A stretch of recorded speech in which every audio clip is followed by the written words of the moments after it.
When did my roommate become more than just a friend who paid rent? My mother called on a Friday afternoon while I was reviewing quarterly reports, her voice dripping with that particular brand of concern that meant she'd already made decisions about my life without consulting me. Elliot, we're having Thanksgiving dinner at the house this year, and Aunt Beverly is bringing her daughter Stephanie. You remember Stephanie, don't you? She just finished her residency, and she's absolutely lovely. I closed my laptop harder than necessary, the sound echoing through my home office. This was the fourth setup attempt in 2 months, each one more transparent than the last. My family had decided that at 29, I was dangerously close to permanent bachelorhood, and they needed to intervene before I became the cautionary tale at family gatherings. Jordan appeared in my doorway holding 2 mugs of coffee, her dark hair pulled into a messy bun that somehow looked intentional. She'd been my roommate for 18 months, splitting rent on this overpriced downtown apartment that neither of us could afford alone. She mouthed, "Your mom?" And I nodded miserably, while my mother continued describing Stephanie's accomplishments in excruciating detail. Jordan set my coffee down and started to leave, but I grabbed her wrist without thinking, a desperate idea forming. She raised her eyebrows questioningly, and I made an exaggerated pleading face that made her bite back a laugh. My mother was still talking about Stephanie's volunteer work in Guatemala when I interrupted. "Actually, Mom, I'm bringing someone to Thanksgiving. My girlfriend Jordan." The silence on the other end was deafening. Then my mother's voice came back, higher and sharper. "Girlfriend? Since when do you have a girlfriend? Why haven't you mentioned her before?" Jordan's eyes went wide, and she started shaking her head frantically, mouthing, "What are you doing?" But I was committed now. We've been keeping it quiet. Didn't want to make a big deal until we were sure it was serious. But it's serious now, so I wanted you to meet her. My mother's tone shifted immediately from suspicious to delighted. "Oh, Elliot, that's wonderful. I can't wait to meet her. Does she have any dietary restrictions? What does she do for work?" I looked at Jordan, who had her face buried in her hands, shoulders shaking with either laughter or horror, possibly both. After I hung up, Jordan lowered her hands and stared at me with an expression I couldn't quite read. "Did you just tell your mother I'm your girlfriend?" Her voice was carefully neutral, the same tone she used when our upstairs neighbor played drums at 3 a.m. I panicked. She's been setting me up with random women for months, and I couldn't take another dinner pretending to be interested in someone's niece who collects decorative spoons or whatever. Jordan walked over to the window, looking down at the street below. "So, your solution was to drag me into your family drama?" There was an edge to her voice that made me realize I'd crossed a line without asking permission. "I'm sorry. That was completely out of line. I shouldn't have volunteered you without asking first. I'll call her back and tell her we broke up."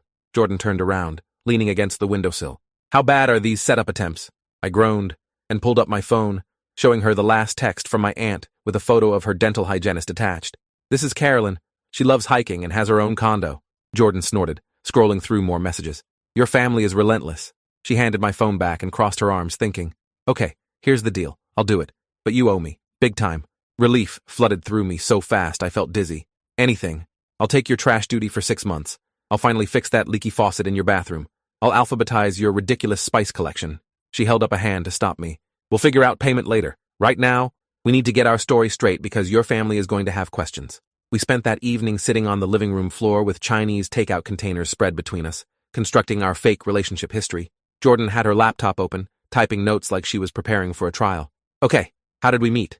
And don't say we're roommates who decided to date, that's weird." I thought about it, remembering the actual day we'd met 18 months ago. We could say we met at that coffee shop on 5th, the one with the terrible art on the walls. That's true, technically. You were interviewing for the room, and we got coffee first. Jordan nodded, typing. "Good. Specificity is important. What date?" I pulled up my calendar, scrolling back. "September 14th, 2 years ago. You were wearing a green jacket and you ordered a cappuccino with extra foam." Jordan looked up from her laptop. "You remember what I was wearing?" The question hung in the air strangely. I did remember, could picture that whole afternoon with perfect clarity.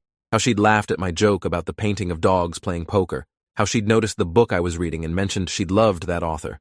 How I'd immediately hoped she'd take the room because she seemed like someone I'd actually want to live with. "You made an impression," I said finally. "The last person who looked at the room wanted to know if they could keep reptiles.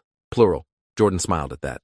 "So, September 14th, coffee shop, green jacket. When did we start dating?" "We decided on 3 months ago, which gave us enough history to seem legitimate, but not so much that my family would be hurt I'd hidden it longer." "First kiss?" Jordan asked, and I felt my face get hot for reasons I couldn't explain. "We could say it happened after that Thai place opened down the street, the one we went to opening night." Jordan was quiet for a moment. "That was a good night." It had been a good night. We'd waited an hour for a table, ended up at the bar drinking overpriced cocktails and laughing about our respective terrible days at work. Jordan had lost a major client, and I'd accidentally sent an email meant for my friend to my entire department. By the end of the night, my face had hurt from smiling, and I'd forgotten why I'd been stressed in the first place. "So we're saying the fake first kiss happened then?" Jordan was looking at me with an odd expression. Yeah, that works. She typed something into her notes. Your family is going to ask about the relationship, what we like about each other, that kind of thing. We should probably have answers ready. This felt dangerous somehow, like we were approaching something that should stay unexamined. You go first, I said. Jordan set her laptop aside and leaned back against the couch. Okay, I like that you're genuinely kind to people even when they don't deserve it. Like how you always chat with that homeless guy outside the bodega and you don't act like it's charity, you just treat him like a person. I like that you're good at your job, but you don't make it your whole personality. I like that you know when I've had a bad day without me having to say anything, and you just make coffee and let me decompress. She paused. I like that you laugh at my terrible jokes even when they're not funny. My chest felt tight listening to her list these things, realizing she'd been paying attention to details I didn't think anyone noticed. Your turn, she said. I tried to organize my thoughts into something coherent. I like that you're the most competent person I know, but you're never condescending about it. I like that you care deeply about things, but you pretend not to, so people won't think you're soft. I like that you always buy the expensive coffee, even though we're both broke, because you say life's too short for bad coffee. I like that you sing in the shower and you think I can't hear you, but I can. And it's always songs from musicals that you claim to hate. Jordan's expression had shifted into something I couldn't read. I like that you're honest, I continued, even when it would be easier to lie. I like that you remember small things people mention once and then bring them up months later. I like that you make me want to be home instead of finding reasons to stay late at work. The silence after I finished felt heavy with something unspoken. Jordan picked up her laptop again, not meeting my eyes. That's good. That sounds real. Her voice was slightly rough. We should practice being physically comfortable with each other. Your family will expect casual affection. This felt like an even worse idea than the fake dating plan itself, but she was right. My mother would absolutely notice if Jordan flinched away when I touched her. Okay, like what? Jordan stood up and held out her hand. Start simple. Hold my hand. I took her hand and something electric shot up my arm. Her hand was warm and smaller than mine, fingers interlacing naturally. We'd never held hands before, despite living together for 18 months. It felt simultaneously foreign and completely right. See? Not weird, Jordan said, but her voice betrayed her. It was a little weird, or maybe weird wasn't the right word. Significant, maybe. We practiced for the next week, adding layers of casual affection that we'd supposedly developed over 3 months of dating. Jordan would lean against me while we watched television, my arm around her shoulders fitting like it had always belonged there. I'd rest my hand on the small of her back when we walked to the coffee shop, feeling the warmth of her skin through her shirt. She'd play with my hair absently while we sat on the couch reviewing our story, and I'd have to concentrate on not closing my eyes at the sensation. Each touch felt like learning a language I'd been speaking without realizing it, giving name to things that had been happening in the margins of our friendship. The night before Thanksgiving, Jordan appeared in my doorway, wearing a dark blue dress I'd never seen before, her hair down in waves, makeup subtle, but noticeable. Does this work for meeting your family? She did a small turn, and I forgot how to form words for a second. The drive to my parents' house took 2 hours, and Jordan spent most of it quizzing me on family members. Your sister is Natalie. She's married to Gregory. They have twins named Oliver and Ivy, who are 6. Your brother is Simon. He's engaged to Amanda. Wedding is in April. Your dad is William. Your mom is Patricia. Aunt Beverly is your mom's sister. Uncle Lawrence is your dad's brother. She had everyone memorized from the family tree I'd drawn her, complete with notes about topics to avoid and safe conversation starters. You didn't have to study like this is a final exam, I said, watching her highlight another note. I want to make it convincing. Besides, I like being prepared. She looked over at me. Are you nervous? I was terrified, but not for the reasons she probably thought. Somewhere in the last week of practicing couple behavior, something had shifted in how I saw Jordan. Or maybe nothing had shifted, and I was just finally admitting what had been there all along. My mother opened the door before we'd even made it up the walkway, her face bright with excitement and curiosity. Elliot! And you must be Jordan, oh honey, you're even prettier than I imagined. She pulled Jordan into a hug that lasted several seconds too long, while my father appeared behind her with a more measured smile. Let them inside, Patricia. They just got here. My mother released Jordan and ushered us into the house, already peppering her with questions about the drive and whether she wanted wine or coffee or tea. Jordan handled it perfectly, warm but not over-eager, answering questions with enough detail to seem genuine without over-explaining. My sister Natalie emerged from the kitchen, took one look at Jordan, and shot me a glance that said we'd be having a private conversation later. So you're the mysterious girlfriend we've heard nothing about, Natalie said, shaking Jordan's hand. I can't believe Elliot kept you secret for 3 months. Jordan laughed easily, slipping her hand into mine in a gesture that felt more natural than it should. He wanted to make sure I wasn't going to run screaming before subjecting me to the full family experience. That got a genuine laugh from my father. Smart man. This family can be a lot. The afternoon unfolded better than I'd dared hope. Jordan charmed my mother by complimenting her cooking and asking for recipes, engaged my father in a lengthy discussion about architecture that revealed she'd been paying attention during my rants about building design, and won over the twins by actually playing with them instead of just patting their heads and retreating to the adult conversation.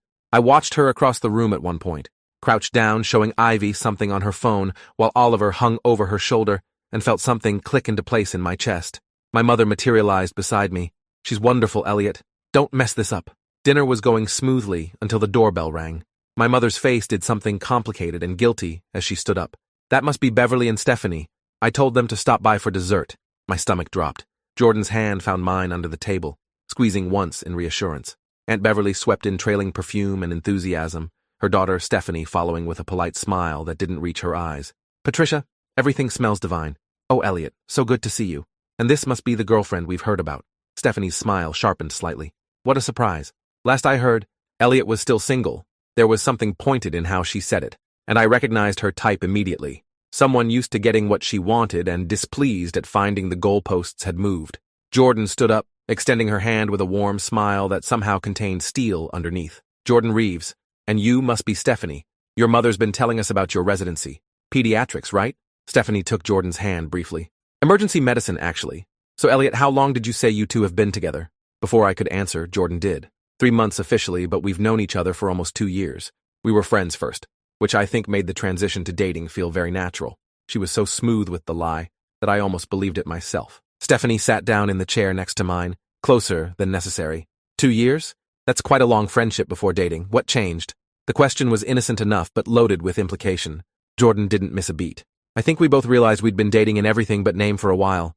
Sometimes the best relationships are the ones that grow organically instead of forcing something that isn't there." That last part was clearly directed at Stephanie, who had the grace to look slightly embarrassed. My mother was watching this exchange with poorly concealed delight, probably enjoying that her matchmaking attempt was being publicly rejected. Stephanie tried a different angle. "So, Jordan, what do you do?"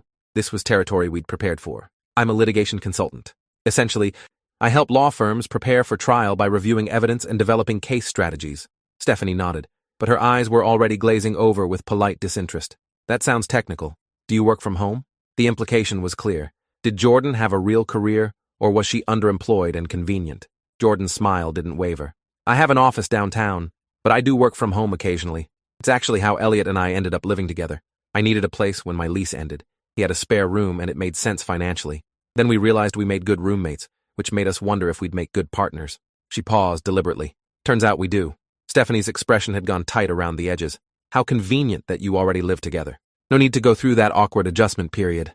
The word convenient was clearly meant as an insult, suggesting Jordan had taken an easy path to a relationship. I felt anger flash hot in my chest, but Jordan squeezed my hand under the table, warning me to let her handle it. "Actually, living together first means we've already seen each other at our worst. No surprises about annoying habits or incompatibility. We know exactly what we're getting into, which seems like the opposite of convenient. It's honest." Stephanie opened her mouth to respond, but my mother cut in. "I think it's lovely that you two built a friendship first. That's what William and I did, wasn't it, dear?"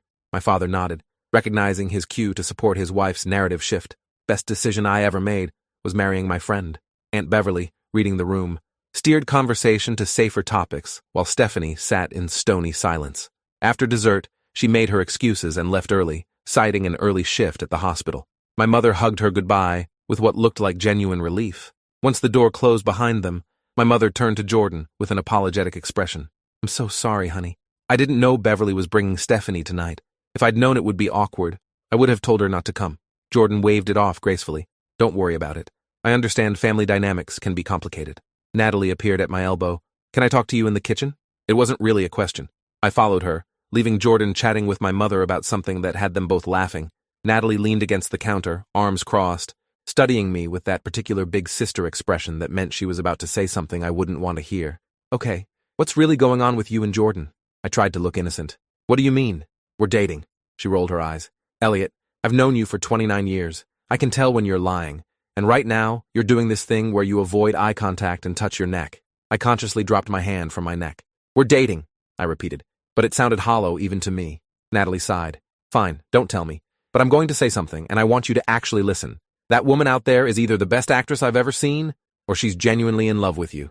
The way she looks at you, the way she defended you to Stephanie, the way she fits into this family like she's been here forever, that's not fake." My heart started pounding hard enough that I could feel it in my throat. "You're wrong. We're just friends. This is just for today, to get Mom off my back about the setup attempts. Natalie gave me a look of pure exasperation. Elliot, I watched you watch her all afternoon. You look at her the way Dad looks at Mom when he thinks no one's paying attention. Whatever you think this is, I'm telling you there's something real happening here. Before I could argue, Jordan appeared in the doorway. Sorry to interrupt, but your mom wants to take a photo of us. Natalie caught my eye one more time, meaningful and knowing, before Jordan and I went back to the living room. My mother had her phone out, directing us to stand by the fireplace. Perfect lighting here. Elliot, put your arm around her. Jordan, lean in a bit. Oh, you two look so natural together. She snapped several photos while my father rolled his eyes good-naturedly at her enthusiasm. The drive home was quiet at first, both of us processing the evening. Jordan broke the silence first. That went better than expected. Your family's really nice.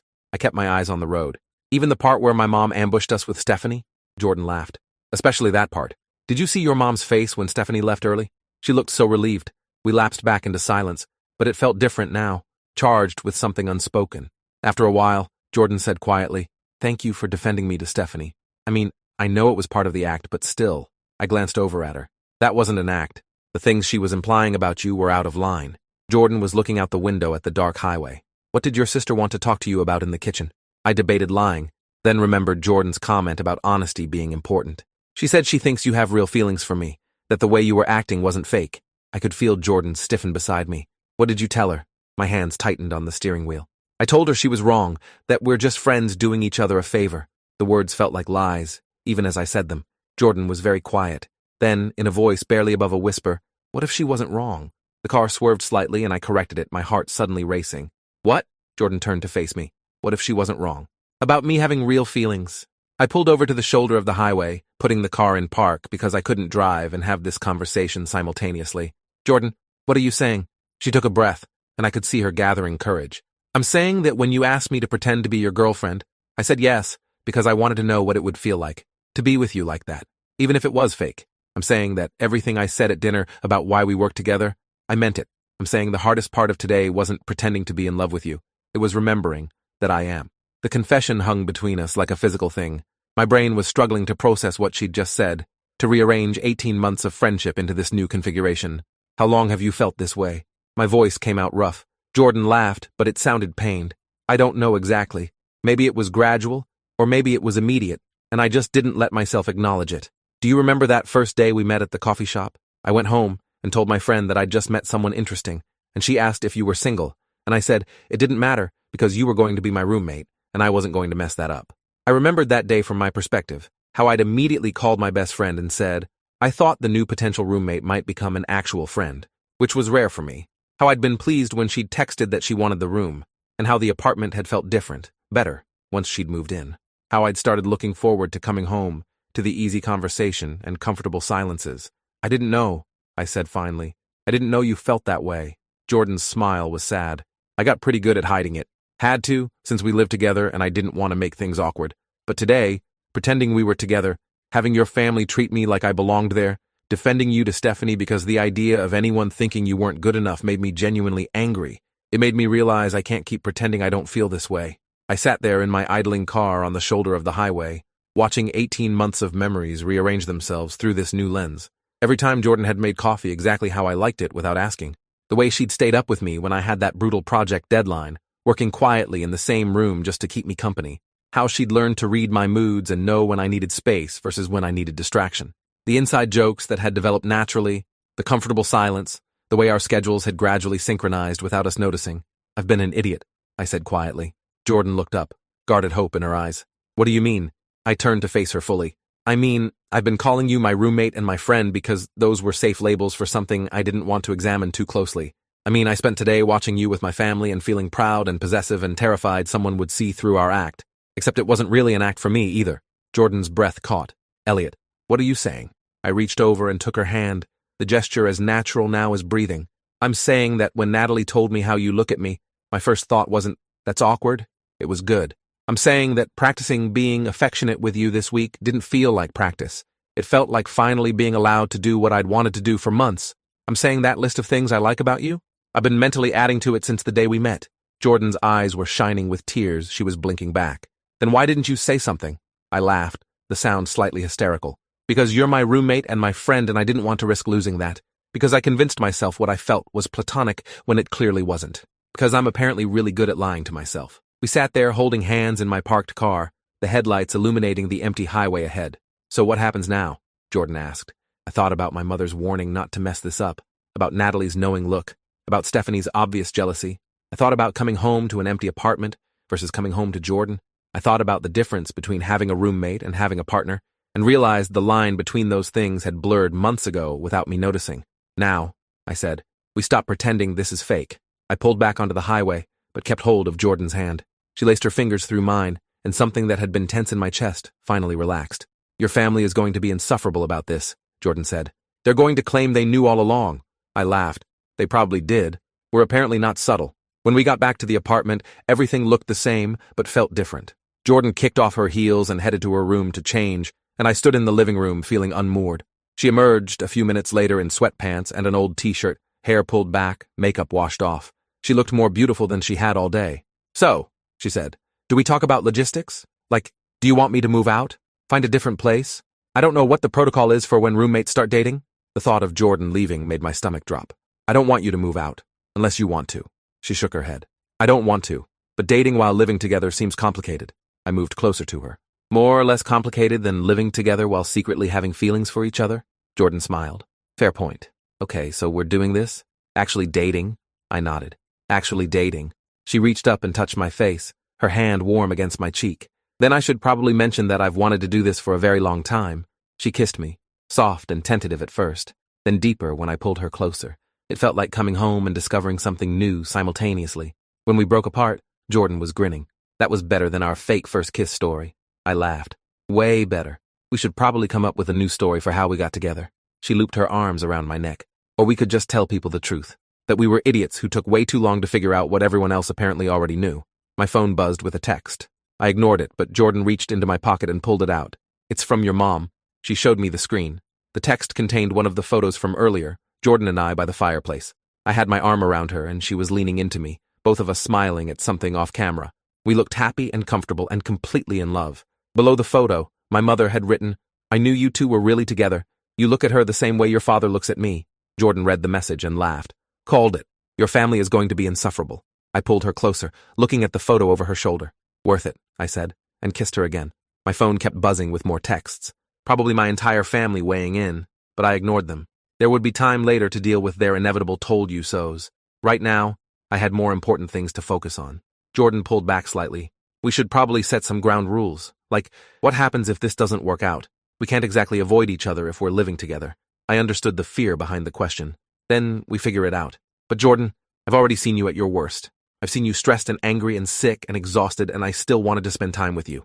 Whatever happens, we'll handle it." She nodded, accepting this. "Okay, but I'm still taking the good bathroom if we break up." I laughed. "Deal."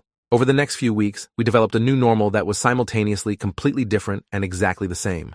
We still split chores and argued about whose turn it was to buy groceries, but now those arguments ended with kissing instead of passive-aggressive notes on the fridge. We still watched television on the couch, but now Jordan sat pressed against my side with my arm around her instead of on the opposite end, with careful distance between us. The morning coffee routine remained the same, except now it included good morning kisses that made us both late for work. My family group chat exploded with messages ranging from my mother's delight to my brother's sarcasm about how long it took me to figure out something obvious. Natalie sent a private text. "Told you so. You owe me $20. I sent back a middle finger emoji, but I also sent the money because she'd been right. The first real fight happened 3 weeks after Thanksgiving, about something stupid and domestic that spiraled into actual hurt feelings. Jordan thought I was being passive-aggressive about her leaving dishes in the sink, and I thought she was being dismissive of my legitimate complaint. We ended up not speaking for several hours, both retreating to our separate rooms, and the apartment felt cold and wrong. I'd never hated a fight more in my life, because now we couldn't just avoid each other until things blew over. We lived together. I had to see her eventually. Around midnight, there was a quiet knock on my door. I opened it to find Jordan standing there in her pajamas, looking miserable. "I hate fighting with you," she said. "I hate it too." We stood there for a moment, and then she said, "I'm sorry about the dishes, and I'm sorry I dismissed your complaint. You weren't being passive-aggressive. I was being defensive because I knew you were right." I pulled her into a hug. "I'm sorry I let it turn into a fight instead of just talking to you about it." We stood in my doorway holding each other, and I realized this was what made it real. Not the easy parts, but the hard parts we chose to work through. Christmas brought another family gathering, this time at my brother Simon's place. Jordan had been nervous about it, worried that my family would judge our relationship now that it was real instead of fake. I'd assured her they already loved her, but I understood the anxiety. This was different. Before, if something went wrong, we could just break up the fake relationship and move on. Now the stakes were higher. My mother pulled us aside almost immediately. I have a confession to make. I may have suspected you two weren't actually dating when you came to Thanksgiving. Jordan and I exchanged glances. What gave us away? My mother smiled. Nothing gave you away. You were very convincing. But I know my son, and I know when he's faking something. The thing is, I also saw how you looked at each other when you thought no one was watching. So I figured either you were lying about dating, or you were lying about just starting to date. Either way, I knew something real was happening. Jordan laughed, shaking her head. So inviting Stephanie was me being a nosy mother who wanted to see what would happen, my mother admitted, not looking remotely sorry. I thought if you two were pretending, having Stephanie there would force you to confront what was real. And if you weren't pretending, well, Stephanie needed to know you were taken. It was diabolically clever, and I told her so. She patted my cheek. I didn't raise you to be stupid about love, but sometimes you need a push. Consider Stephanie my push. Amanda, Simon's fiancée, overheard this and laughed. Patricia, you're shameless. My mother shrugged unapologetically. I get results. She squeezed Jordan's hand. I'm glad you're here, honey. For real this time. Jordan squeezed back. Me too. The evening was easier than Thanksgiving had been. Maybe because we weren't performing anymore. Jordan helped Amanda with dinner prep, swapping cooking tips and stories. Simon cornered me by the drinks table. So you and Jordan, huh? Natalie said you were being an idiot about it for months. I poured myself a glass of wine. Natalie talks too much. He grinned. She's not wrong, though. I've met Jordan a few times when I stopped by your place. She's great, and you're clearly into her. Glad you finally figured it out. I watched Jordan across the room, animated and laughing at something my father was saying. Yeah, I said quietly. Me too. Simon followed my gaze. You look at her the same way Dad looks at Mom, you know? It's kind of disgustingly sweet. I'd heard that comparison enough times now that I was starting to believe it. My parents had been married 35 years and still held hands at dinner. If Jordan and I could have even half of what they had, I'd consider myself lucky. New Year's Eve came, and we decided to stay in rather than brave the crowds and overpriced bars. Jordan made dinner while I attempted to make dessert, which ended with flour somehow on every surface, including the ceiling. We were both laughing too hard to care about the mess. At midnight, we stood on our apartment balcony watching distant fireworks, bundled in blankets against the cold. Jordan turned to me as people cheered in the street below. Last year at this time, I was at a party wishing I was home. This year I'm home and I don't want to be anywhere else. I kissed her as more fireworks exploded overhead. Best year yet, I said against her lips. She smiled. Next year will be better. It felt like a promise, and I intended to keep it. 6 months later, we'd fallen into such a comfortable rhythm that I sometimes forgot we hadn't always been together like this. Jordan had mostly moved her things into my room, her room becoming a home office for both of us. We'd painted the living room a color Jordan picked out, hung photos on walls that had been bare, slowly made the apartment feel less like a temporary space and more like a home. My lease was up in July, and Jordan suggested we look at bigger places. Something with 2 bathrooms, she said. I love you, but I need my own counter space. We spent weekends touring apartments, gradually expanding our search radius. Jordan had specific requirements. Good natural light, updated kitchen, close to public transportation.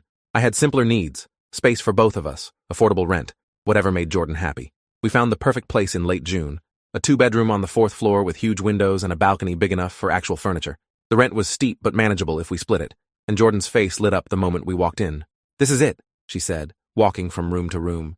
This is perfect. I could picture our life in this space. Could see Jordan working in the 2nd bedroom and me cooking in the actual functional kitchen. Could imagine lazy Sunday mornings on that balcony, hosting dinners for friends, building something lasting. We signed the lease that day. Moving was chaotic and exhausting, but Jordan made even the tedious parts fun by blasting music and rewarding each completed box with elaborate dance breaks. My family showed up to help, my father and brother carrying heavy furniture while my mother directed traffic and Jordan's organizational skills. Natalie cornered me while we were unpacking kitchen boxes. You're going to propose soon, right? I nearly dropped the plates I was holding. What? She rolled her eyes. Elliot, you've been together almost a year. You moved in together officially. You look at her like she hung the moon.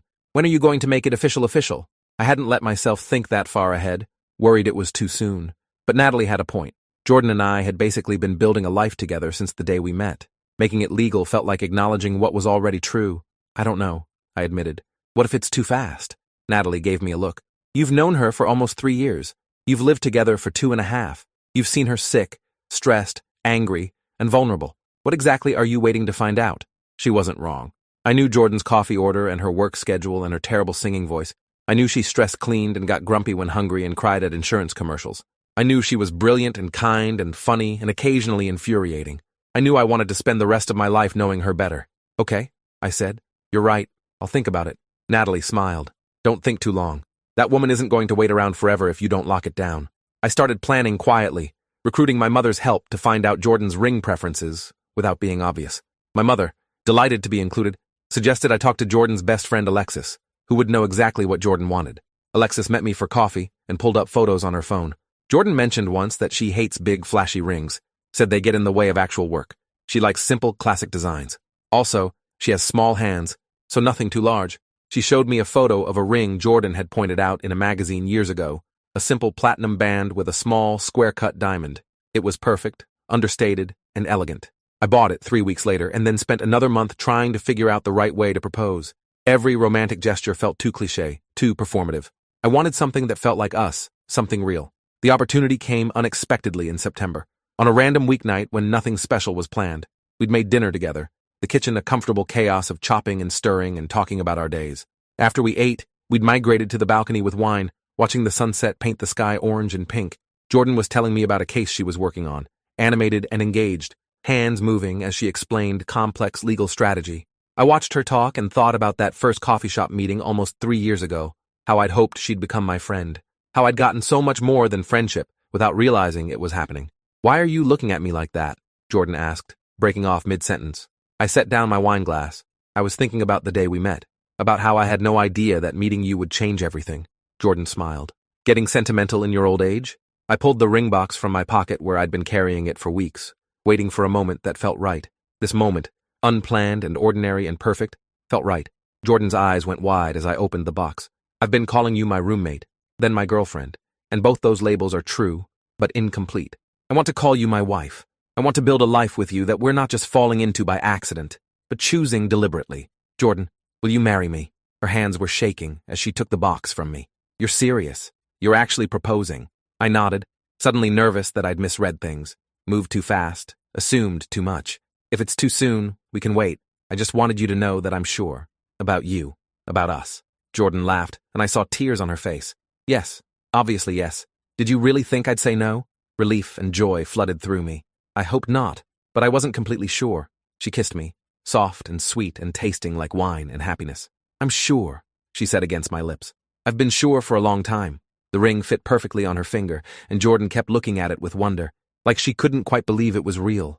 We called my mother first, who screamed so loudly I had to hold the phone away from my ear. Then Jordan called Alexis, who revealed immediately that she'd helped pick the ring and had been sworn to secrecy. We spent the rest of the evening on the balcony, planning nothing and everything, talking about what kind of wedding we wanted and where we might buy a house someday and whether we'd have kids. All the small and large decisions that make up a life, discussing them with someone who would be there for all of it. My phone buzzed with a text from Natalie. Mom told me, finally, you're welcome for the advice. I sent back a thank you with several eye-roll emojis. Jordan was scrolling through her own flood of congratulatory messages, smiling at her phone. Your whole family is texting me. Your mom wants to know if she can start planning the wedding. We set a date for the following summer, giving us almost a year to plan. Jordan wanted something small and intimate, just family and close friends, and I wanted whatever she wanted. The wedding planning process revealed new facets of our relationship, like how Jordan got stressed about details and I learned to talk her down from spirals about flower arrangements, how I got overwhelmed by too many choices, and she learned to narrow options for me. We compromised and negotiated and occasionally fought, and through it all I never once doubted we were making the right choice. My mother threw Jordan a bridal shower that turned into my entire family, celebrating her joining us officially. Jordan's parents flew in from California, and watching our families meet and blend made everything feel settled and right. The night before the wedding, I stayed at my brother's place per tradition, while Jordan stayed at our apartment. Simon made jokes about cold feet and last chances to run, but I'd never been more certain about anything in my life. The ceremony was in my parents' backyard on a perfect summer afternoon, surrounded by people who'd watched us figure out what we meant to each other. Jordan walked down the makeshift aisle in a simple dress that took my breath away, her father giving her away with tears in his eyes. We'd written our own vows, and when Jordan started speaking, her voice steady and clear, I had to fight to keep my composure. 3 years ago, I met you in a coffee shop and thought you seemed like someone I'd want to know. I had no idea that knowing you would become the most important part of my life. You've been my friend, my roommate, my partner, and now you're becoming my husband. I promise to keep making you coffee the way you like it, to laugh at your terrible jokes, to support your dreams and challenge you when you're wrong. I promise to build a life with you that's honest and kind and full of love. I promise to be your person in all the ways that matter, for as long as we both shall live. When it was my turn, I looked at Jordan and saw our entire history in her eyes. I thought I was just looking for a roommate when I met you. Turns out I was looking for my future without knowing it. You've made me better in every way that counts. You've taught me what partnership actually means, what it looks like to choose someone every single day and have them choose you back. I promise to be worthy of that choice. I promise to make you laugh when you're stressed, to listen when you need to talk, to give you space when you need it and support when you don't. I promise to love you on purpose, deliberately and completely, for the rest of my life. My voice cracked on the last words, and Jordan squeezed my hands, her eyes shining with tears. When the officiant pronounced us married and I kissed my wife for the first time, everyone cheered, and I heard my mother crying happy tears. The reception flowed into evening, string lights illuminating the yard as people danced and celebrated. My father gave a toast about finding your person and knowing when to hold on tight. Jordan's mother spoke about watching her daughter find happiness with someone who saw and valued all of her. Natalie's toast roasted me gently about being oblivious, before getting sentimental about watching us figure out we belonged together. When Jordan and I danced our first dance as a married couple, she whispered, "Did you ever imagine, that first day we met, that we'd end up here?" I pulled her closer. "No, but I'm really glad we did." She rested her head against my chest. "Best decision I ever made was answering your ad for a roommate." I laughed. "Best decision I ever made was renting to someone I actually liked." We swayed together as the song played, surrounded by everyone who mattered, and I thought about the strange path that had led us here. How a practical arrangement had become a friendship, and a friendship had become a love story. How sometimes the best things in life are the ones you don't see coming. 3 years after that coffee shop meeting, Jordan and I stood in our backyard as husband and wife, and everything finally made perfect sense. Thanks for watching till the end. Make sure to subscribe and like to not miss the next story.